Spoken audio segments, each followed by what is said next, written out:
Halo teman-teman semua, perkenalkan nama saya Silviana Toa dari Prodi Ilmu Komunikasi.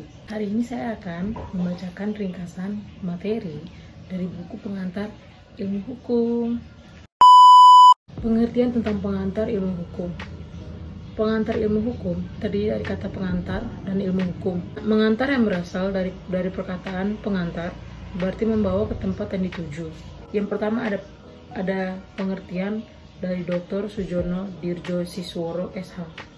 Ia menyatakan bahwa PIH itu kerap kali oleh dunia studi hukum dinamakan ensiklopedi hukum, yang merupakan pengantar atau introduction atau inleading untuk ilmu pengetahuan hukum. Ilmu pengetahuan hukum ini berusaha menjelaskan tentang keadaan, inti, maksud, dan tujuan dari bagian-bagian penting dari hukum, serta pertalian antara bagian-bagian tersebut dengan ilmu pengetahuan hukum. Yang kedua, dari Profesor Dr. Ahmad Sanusi SH. Ia mengatakan bahwa PIH termasuk dalam mata pelajaran dasar atau basis Lervak. Karena sebagai mata pelajaran dasar itulah, maka PIH bukan merupakan suatu mata pelajaran latihan berpraktik, sehingga jarang sekali diperlukan di dalam praktek dalam jabatan-jabatan negeri maupun swasta. Sejarah singkat pengantar ilmu hukum.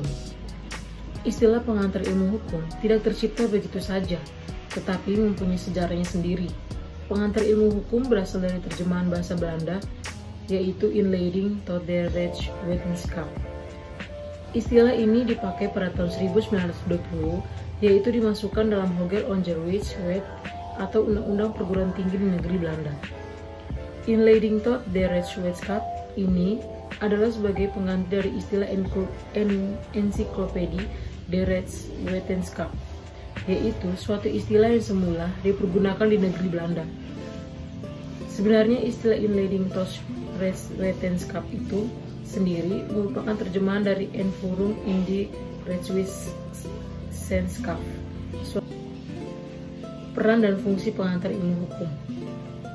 Yang pertama, memberikan introduksi atau memperkenalkan segala masalah yang berhubungan dengan hukum.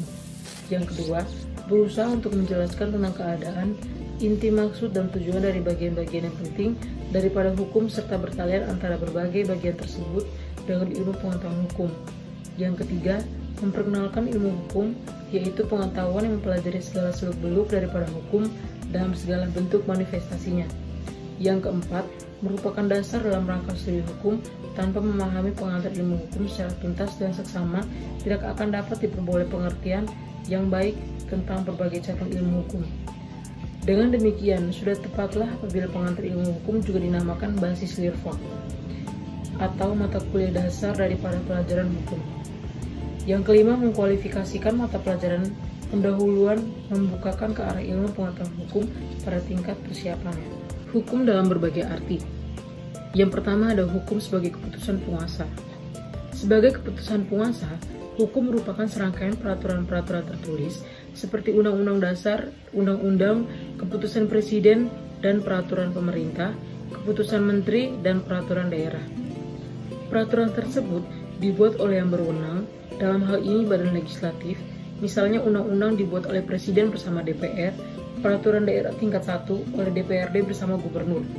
Polisi, jaksa dapat memaksa anggota masyarakat untuk menaati hukum dan hakim berkuasa untuk mengadilinya. Dengan demikian, hukum adalah peraturan-peraturan yang dibuat oleh yang berwenang dan mempunyai sifat memaksa. Yang kedua, hukum dalam arti petugas. Di sini yang dianggap hukum dalam para petugas penegak hukum adalah mereka, terutama orang awam dalam istilahnya Apeldoorn atau Man is the Street. Melihat para petugas polisi, jaksa, hakim sebagai hukum karena dalam kenyataannya para petugas penegak hukum tersebut yang memang menghukum orang yang bersalah. Di sini hukum terlihat sebagai polisi yang berpatroli, jaksa yang berseragam dan hakim dan dengan toganya yang mengadili perkara. Yang ketiga ada hukum dalam arti sikap tindak. Di samping apa yang tersebut di muka terdapat sifat tindak yang ajak dan teratur. Yang diartikan sebagai hukum tidak seperti pekerjanya penegak hukum yang mengatur dan memaksa masyarakat, maka bekerjanya sikap tindak ini tidak terasa. Hubungan antara anggota masyarakat berjalan biasa, dirasakan wajar serta rasional, seperti seorang membeli membayar harga barang dan si pembeli merupakan orang yang berkesadaran hukum. Misalnya, orang naik bus tanpa diminta membayar karcis, karena orang yang sudah terbiasa dalam kejadian tersebut dan sebagai suatu yang wajar, sikap tindak yang sah tersebut meluas serta berkaitan menjadi wujud pergaulan yang tertib dan teratur sehingga menjadi hukum. Di sini, hukum bekerja dengan mendorong masyarakat menjadi wujud sikap tindak yang teratur dan mapan. Yang keempat, ada hukum dalam arti gejala sosial. Filosofi Yunani Aristoteles mengatakan bahwa manusia adalah zoon politician. Ialah manusia makhluk yang hidup bermasyarakat. Yang kelima, hukum dalam arti kaidah. Sebagai kaidah, norma hukum itu dapat dirumuskan sebagai berikut. Ilmu hukum adalah himpunan petunjuk hidup dan larangan-larangan yang mengatur tata tertib dalam suatu masyarakat dan seharusnya ditaati oleh anggota masyarakat yang bersangkutan. Oleh karena itu, pelanggaran petunjukan tersebut dapat menimbulkan tindakan dari pihak pemerintah terhadap masyarakat itu sendiri.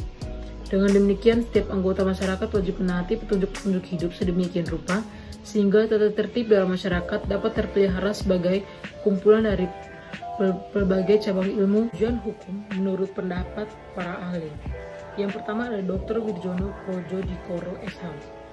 Dalam bukunya, yaitu Perbuatan Melanggar Hukum, mengemukakan bahwa tujuan hukum adalah mengadakan keselamatan, kebahagiaan, dan tata tertib dalam masyarakat. Ia mengatakan bahwa masing-masing anggota masyarakat mempunyai kepentingan yang beraneka ragam. Wujud dan jumlah kepentingannya tergantung pada wujud dan sifat kemanusiaan yang ada di dalam tubuh para anggota masyarakat masing-masing. Hawa nafsu masing-masing menimbulkan keinginan untuk mendapatkan kepuasan dalam kehidupannya sehari-hari dan supaya segala kepentingannya terpelihara dengan sebaik-baiknya. Untuk memenuhi keinginan-keinginan tersebut, timbul berbagai usaha untuk mencapainya, yang mengakibatkan timbulnya bentrokan-bentrokan antara bermacam-macam kepentingan para anggota masyarakat. Akibat bentrokan tersebut, masyarakat menjadi guncang dan keguncangan ini harus dihindari. Yang kedua, menurut Profesor Subekti SH. Dalam bukunya, Dasar-Dasar Hukum dan Pengadilan, Profesor Subekti mengemukakan bahwa hukum itu mengabdi pada tujuan negara, yang intinya ialah mendatangkan kemakmuran dan kebahagiaan rakyatnya. Pengabdian tersebut dilakukan dengan cara menyelenggarakan keadilan dan ketertiban. Keadilan ini digambarkan sebagai suatu keseimbangan yang membawa ketentraman di dalam hati orang yang apabila melanggar menimbulkan kegelisahan dan guncangan. Kaidah ini menurut dalam keadaan yang sama dan setiap orang menerima bagian yang sama. Yang ketiga, menurut Profesor Mr. Dr. L.J. Apeldoorn. Dalam bukunya In Leading Toward That Study, Van Het Netherlands, French, Apeldoorn menyatakan bahwa tujuan hukum adalah mengatur tata tertib dalam masyarakat secara damai dan adil. Untuk mencapai kedamaian, hukum harus diciptakan masyarakat yang adil dengan mengadakan perimbangan antara kepentingan yang bertentangan satu sama lain dan setiap orang harus memperoleh apa yang menjadi haknya. Yang keempat ada Aristoteles. Dalam bukunya Retorika, mencetuskan teorinya bahwa tujuan hukum menghendaki keadilan semata-mata dan isi daripada hukum ditentukan oleh kesadaran etis mengenai apa yang dikatakan adil dan apa yang tidak adil.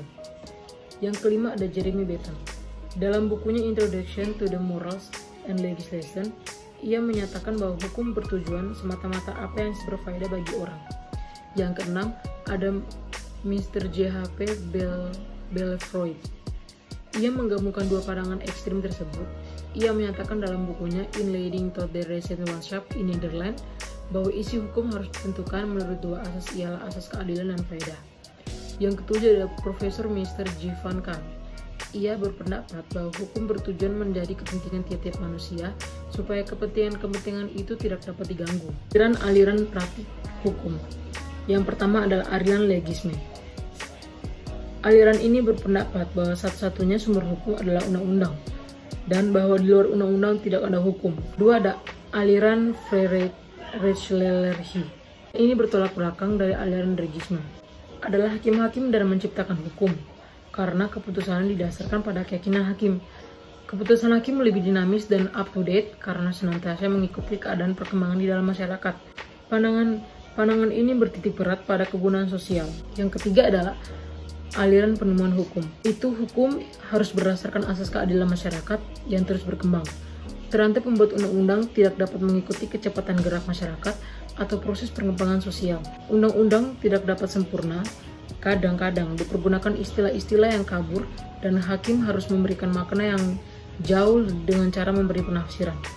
Undang-undang tidak dapat lengkap dan tidak dapat mencakup segalanya. Sumber-sumber hukum. Sumber-sumber hukum sebagai asas hukum, sebagai sesuatu yang merupakan permulaan hukum, misalnya kehendak Tuhan, akal manusia, jiwa bangsa, dan sebagainya. Menunjukkan hukum terdahulu yang memberi bahan-bahan kepada hukum yang sekarang berlaku, misalnya hukum Prancis, hukum Romawi. Ketiga adalah pendapat dari Ahmad Sanusi, yaitu sumber hukum normal yang dibaginya lebih menjadi sumber hukum normal yang langsung atas pengakuan undang-undang, yaitu undang-undang, perjanjian antar negara, kebiasaan. Sumber hukum normal yang tidak langsung, yaitu ada perjanjian, doktrin, jurisprudensi. Hukum negara. Hukum negara dibagi menjadi dua, yaitu yang pertama ada hukum negara dalam arti sempit, yaitu hukum tata negara ialah hukum yang merupakan peraturan hukum yang mengatur kewajiban sosial dan kekuasaan suatu organisasi negara.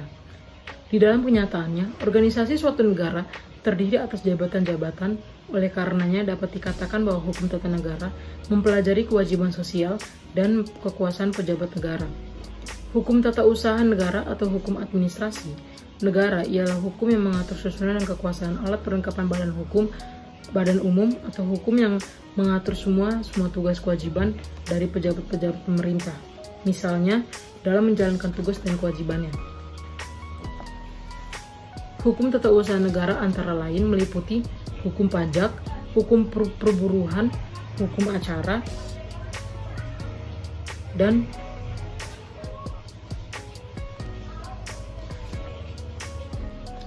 peristiwa hukum. Apa itu pengertian peristiwa hukum? Peristiwa hukum adalah suatu recit atau kejadian hukum. Suatu kejadian bisa dalam kehidupan sehari-hari yang akibatnya diatur oleh hukum. Perbuatan dan tingkah laku subjek hukum yang membawa akibat hukum, karena hukum mempunyai kekuatan mengikat bagi subjek hukum atau karena subjek hukum itu terikat oleh kekuatan hukum. Peristiwa di dalamnya masyarakat yang akibatnya diatur oleh hukum. Tidak semua peristiwa yang mempunyai akibat hukum, jadi tidak semua peristiwa adalah peristiwa hukum.